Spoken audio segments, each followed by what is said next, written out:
What makes one person wiser than another?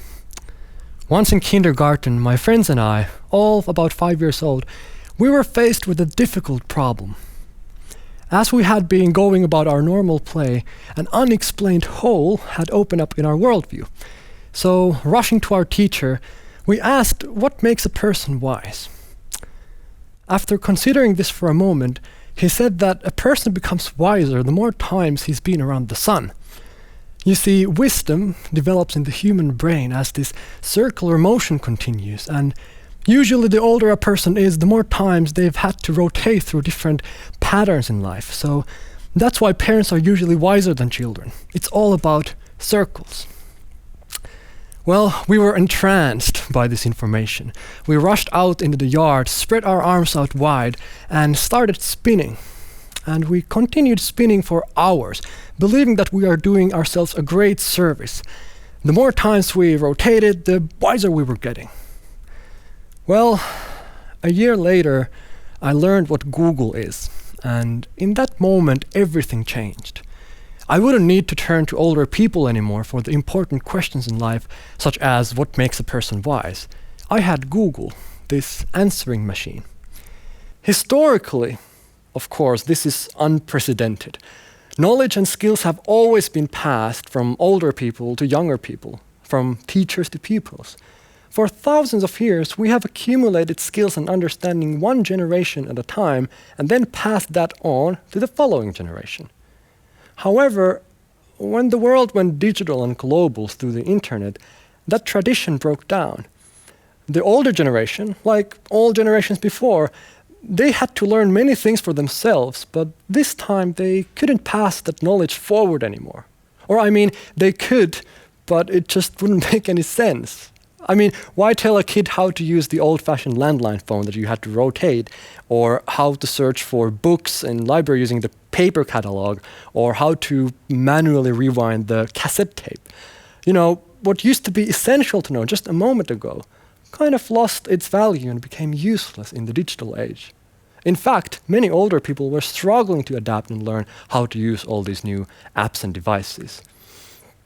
Children, on the other hand, they were born and raised in the digital world, and they learned new customs faster than their parents, because that was all they knew.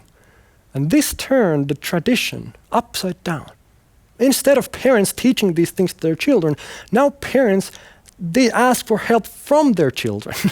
Teenagers are literally teaching their parents key skills in life, how to use mobile phones and computers and etc., without which you can't, by the way, survive in the future. I think this is incredible. Can you think of any other time in human history when such critical competencies were distributed from the younger generation to the older generation, not the other way around? Has it ever been possible? This forces us to redefine expertise, or at least update our understanding of it. Today, a 17-year-old influencer or YouTuber could be the best social media consultant in the country because he or she really knows what's up with those algorithms and trends and different platforms. But the problem is that this person doesn't fit the image we have about experts. The way teenagers look, the way they speak, the clothes they wear, nothing about them reminds us of an expert. But still, they are. So even though someone is young and hasn't finished his or her education, and might not fit the image we have about experts, they can still be among the best there are. So our ideas about what competence looks like and sounds like and requires, who has it and how it's evaluated, it has to change. And in addition to expertise not looking and sounding the same as before, the future skills we encourage our youth to learn are also more abstract and difficult to measure. Critical thinking, empathy, creativity, all these important skills, but has anybody seen a test result or a degree for those?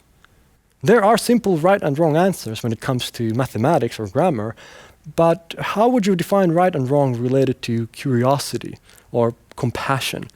Can we prove that your communication skills are now 12% better than last year? And what would that test even look like? We need to learn to see value in important skills like these, despite the fact that they are difficult to measure.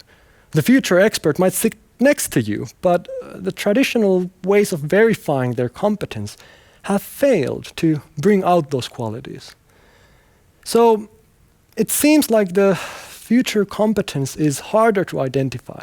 It mightn't look like what we've used to, and it might not come in the forms of degrees and test scores.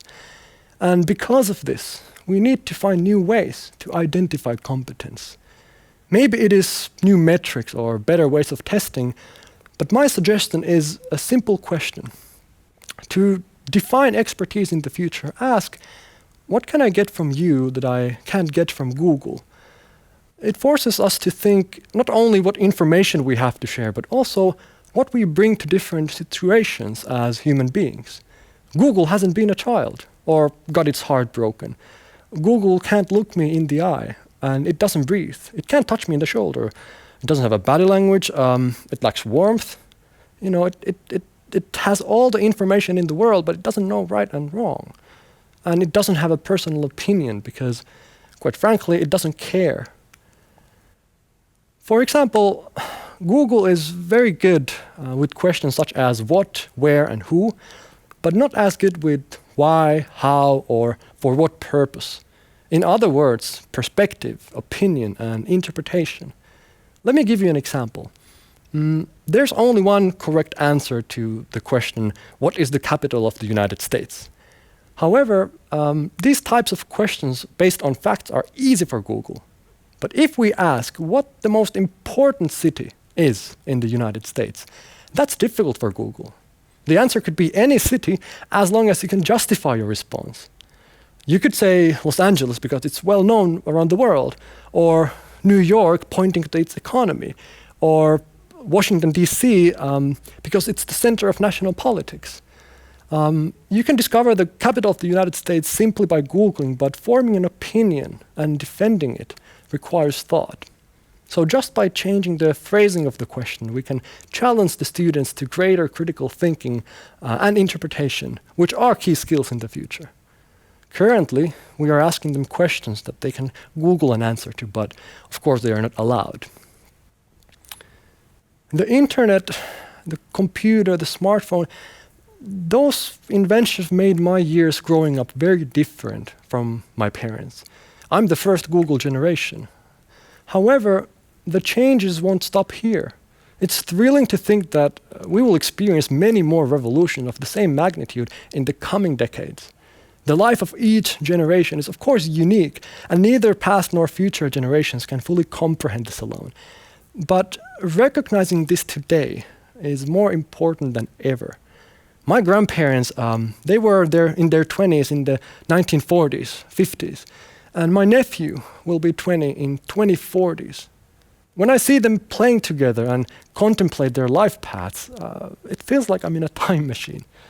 And it makes me wonder, do we lose something in this transition? Children today can't get answers to their pressing questions such as, Grandma, what apps did you use when you were my age? Or, Dad, were you bullied online when you were a teenager? And what was it like? They wouldn't know. The environment in which each was brought up was so different. We can't afford to fail to understand the world in which children and young people are growing up. Only a couple of generations ago, it was still typical for parents and their children to have quite similar lives. But if you are a parent now, the life of your children will not be at all the same as your life. You will have to be quite careful with advice based on your own experience, because it wouldn't make any sense to give instructions that worked in the past but will not in the future. And it wouldn't make any sense to pass on habits of thoughts that are stuck in some ideals of the past. That would be the opposite of teaching and raising a child.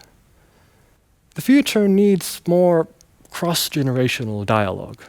Expertise is collaboration.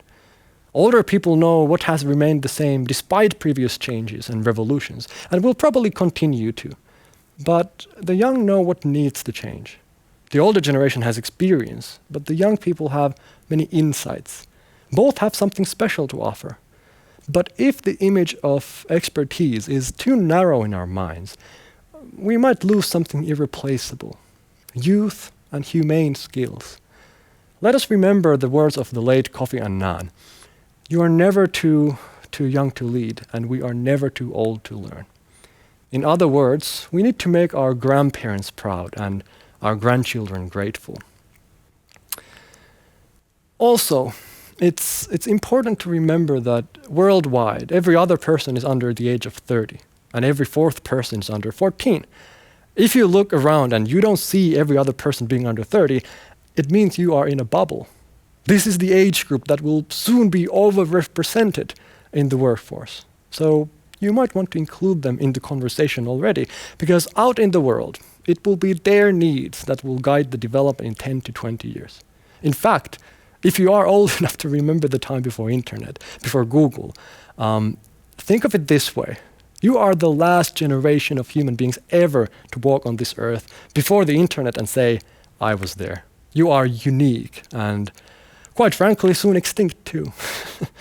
I'm roughly as old as www, so basically nobody after me will ever know a world where the internet was not around. So there's no turning back. So, back to kindergarten. Did we become wiser from all that spinning? Well, yes, we did actually. Now, 20 years later, I've learned that our teacher was right. The more time a person has spent looking around and seeing things from different perspectives during their life, the wiser they're likely to be. Whenever someone accuses me of being wise, I say that it's the fault of my early childhood education and all those hours of spinning. And by the way, Google could have never taught me that. Thank you.